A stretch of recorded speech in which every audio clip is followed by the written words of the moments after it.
Identity theft sounds like one of those things that only happens in a Hollywood movie to someone who's already having the worst week of their life.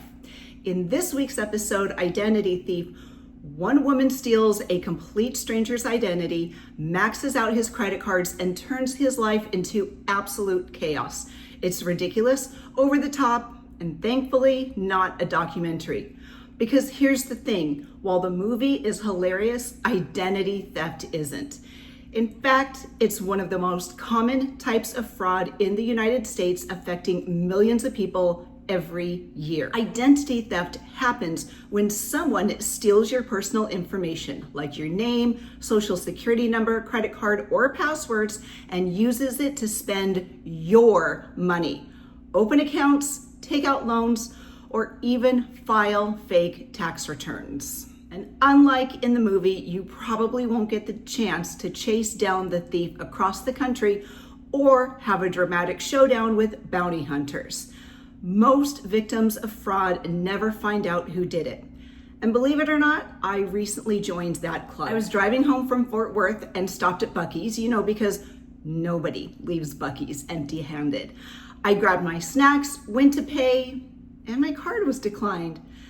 Then the cashier looked at me and said, "I'm supposed to confiscate your card." And I thought, wait, that actually happens?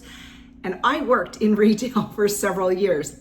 I never heard of that happening. When I checked my account, an initial $360 was taken and another $500 charge was detected and prevented from being taken from my account. Nearly $900. Thankfully, my bank, shout out to Welby Credit Union, was fantastic. They refunded the money, canceled the card, and the entire process took less than 15 minutes while I was driving to work the next day.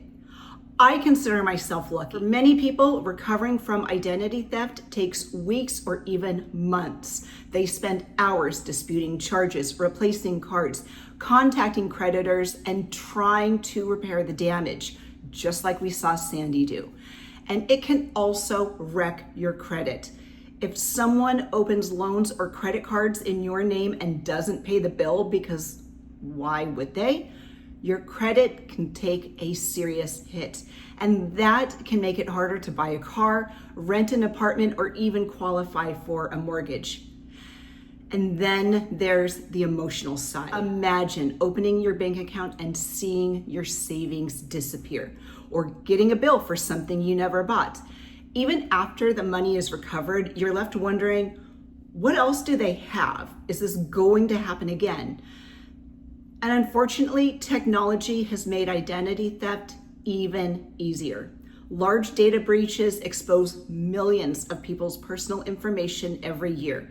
And phishing emails, fake text messages, scam phone calls, don't answer those. If it says potential spam, please don't answer it.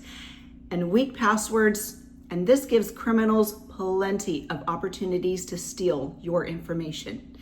And the good news, though, is that protecting yourself doesn't have to be complicated. Use strong, unique passwords instead of using the same password for everything. Turn on multi-factor authentication wherever it's available, and regularly check your bank and credit card statements. Review credit reports and be skeptical of unexpected emails, texts, or phone calls asking for personal information. And if you're especially concerned and you're not going to open any new cards soon or make any major purchases, you can place a freeze with the major credit bureaus. And this makes it harder for someone to open new accounts in your name. And if you become a victim, act quickly.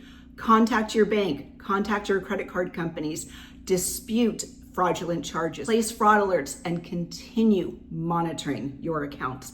The faster you respond, the more damage you can prevent. Identity Thief turns identity theft into a comedy, and real life usually doesn't, because behind every stolen identity is someone dealing with financial headaches, damaged credit, and a lot of unnecessary stress. And come on, all of us have enough unnecessary stress. So protect your information, keep an eye on your accounts, and give the subscribe button a swipe so you never miss a thing. And hey, The Real Relationships is completely free, and unlike Identity Thieves, I promise, I'm not trying to steal anything.